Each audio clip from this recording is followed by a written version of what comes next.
Ayan, so what's up everyone? So ngayon luto tayo ng ulam. So chicken apretada pero hindi ko alam kung tama yung aking ginawa. So ayan. So naglagay lang po tayo ng mantika. So mga 2 to 3 tablespoon po yan. Canola oil. Tapos naglagay din po tayo ng sibuyas po. Yung red onion na medyo malaki-laki. Ayan, tapos po mga 5 to 10 seconds lang, ilagay na rin po natin yung ating bawang. So, depende po yan sa inyo kung ano po yung unahin nyo. Ang mahalaga ay maluto pareho para lumabas yung aroma ng ating mga pampalasa. So, ito po ay depende lamang sa aking naalalad sa pagluluto ng apretada. So, hindi ko sure kung tama. So, kung may mali man, okay lang yun kasi pansarili lang naman to. Ayan, so kapag medyo mapula na po yung ating mga sibuyas at bawang, ilagay na po natin yung ating mga manok. Ayan. So naglagay po tayo dyan na almost 3/4 ng manok po na more on mga laman. Ayan, mga chicken breast po yan. Pagkatapos po niyan, syempre halu-haluin lang natin.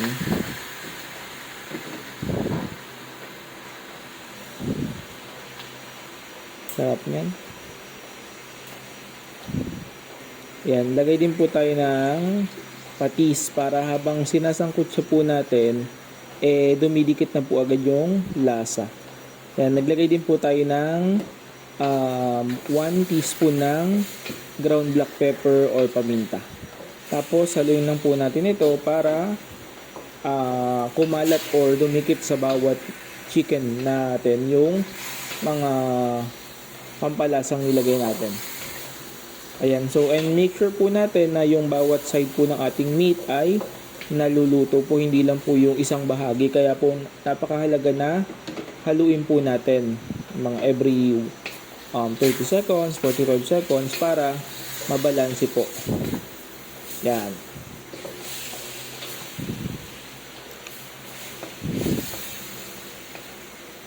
Ayan, ganyan po. Kapag hindi gumana yung halo, syempre, balik ka rin mo lang mano-mano. Para yung side na hindi masyadong naluto, maluto din po.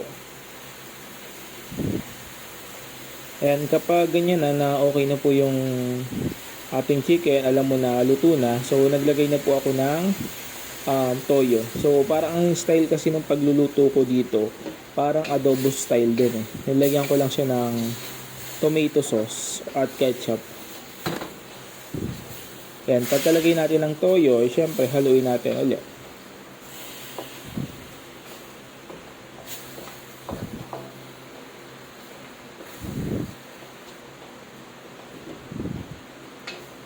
Yan, so kumulo na siya.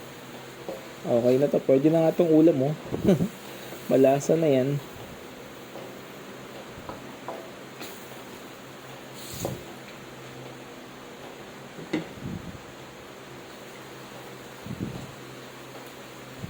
Ayan, pagtapos niya, naglagay lang po ako ng maliit na pack ng tomato sauce na nabibili po sa palengke. So, parang mga 100 grams lang yun or 125 grams. Okay na yun.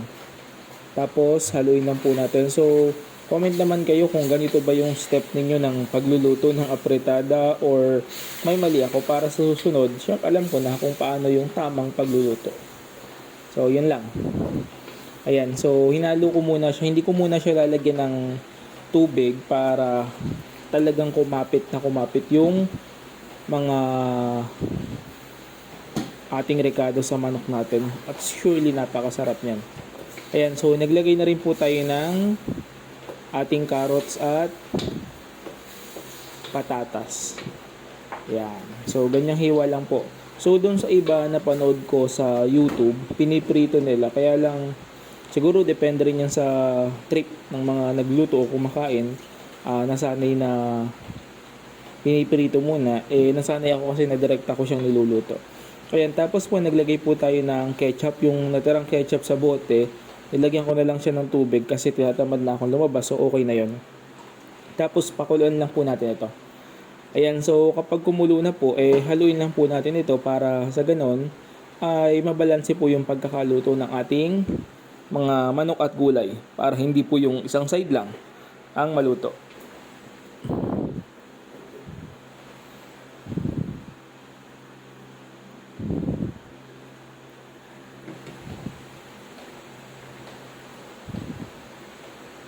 Ang sarap habang niluluto ko ito, natatakam ako.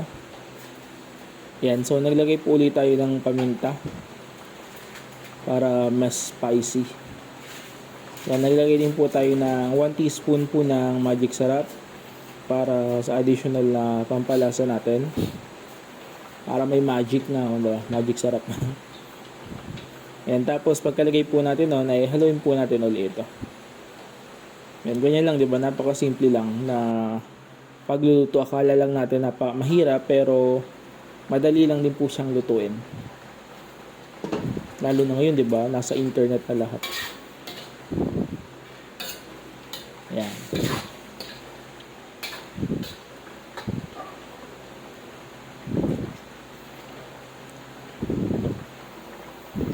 Ayan, so tikman na po natin kung okay na ba ang lasa nito or hindi na. Ayan po, so yung consistency po, kung gusto nyo po ay masabaw or medyo kati, nakadepende na po yan sa inyo.